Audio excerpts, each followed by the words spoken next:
Violence today. What happened?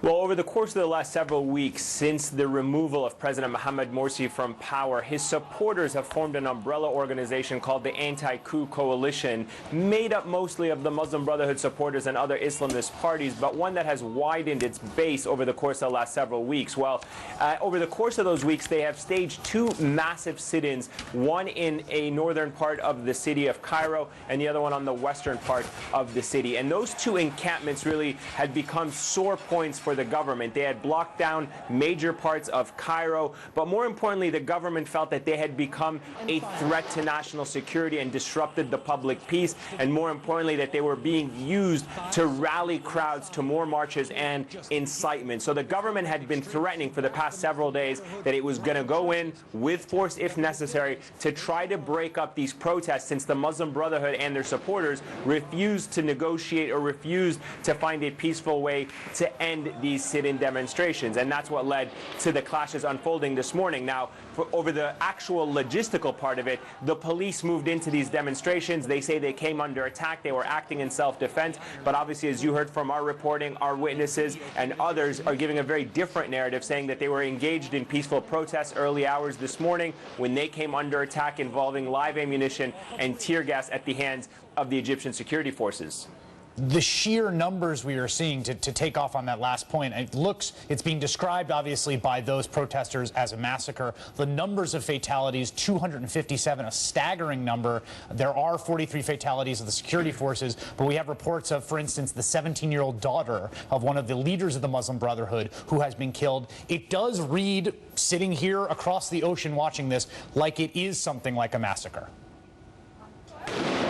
Well, this is the very difficult point that Egypt finds itself in. Everybody is right, everybody is wrong. There's no doubt that there is a little bit of truth in what everyone is saying. On the one hand, the government is correct in saying that there are those using weapons among the protesters that are supporting the Muslim Brotherhood and supporting the removed, ousted President Mohamed Morsi. The videos have come out showing that. There are reports of a lot of supporters of the former president attacking churches, attacking targets or buildings belonging to minorities and other facilities across the country. So they have painted the picture of them as being perpetrators of violence. There is credibility to that. To what extent, though, you can use that to paint the entire brush of the thousands of supporters who have gone to the streets in support of President Mohamed Morsi, that is the question that everyone is here concerned about. Is this disproportionate use of force? And that is the concern among human rights activists and a lot of people who say that the military and the police are using very strong-handed tactics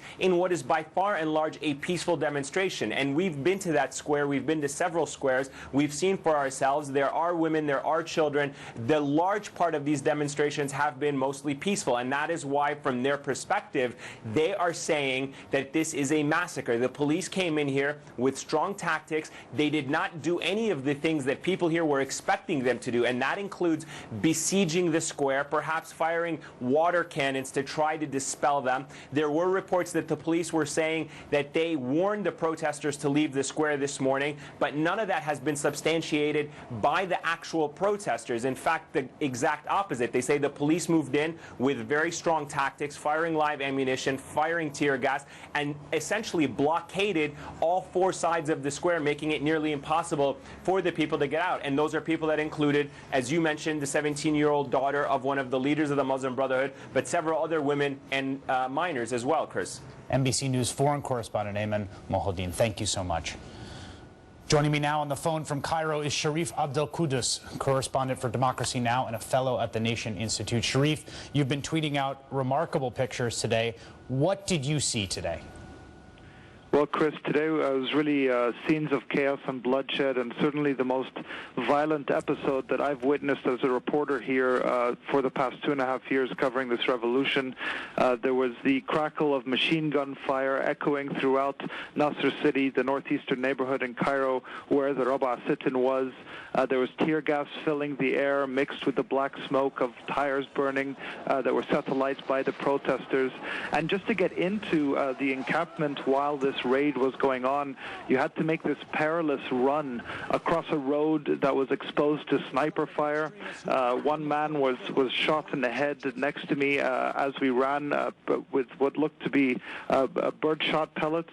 Some protesters took to even writing their names and phone numbers of who to call if they were shot on their arms or legs, writing it down. And inside the main medical facility, which is a 4-story building next to the mosque in the square, the hospital was really very tragic scenes. I personally saw over 60 bodies, corpses, just strewn on the ground, packed very closely together. Most of the people I saw were shot in the head or in the chest. The floor was slippery with blood. The facility was completely overwhelmed with casualties. The dead and wounded were being brought in every few minutes. They had to keep the windows closed to keep the tear gas out, and it was unbearably hot inside. And as Ayman said, many of the people that I spoke to said that the attack began sometime after 6 in the morning, and there was no warning, and the casualties started coming in very quickly after that. So the Ministry of Interior, has spoken repeatedly of its gradual plans for dispersal, first surrounding the protests and then doing this kind of gradual escalation.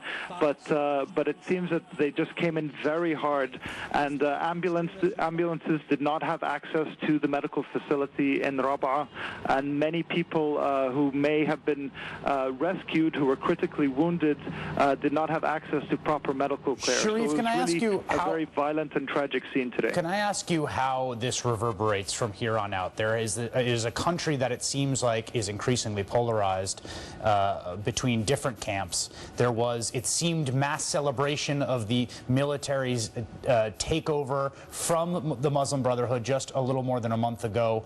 What happens tomorrow? What is the ripple effects in Egyptian public opinion now? Does this turn the massive opinion against the government, or do they see this as a necessary step to preserve law and order?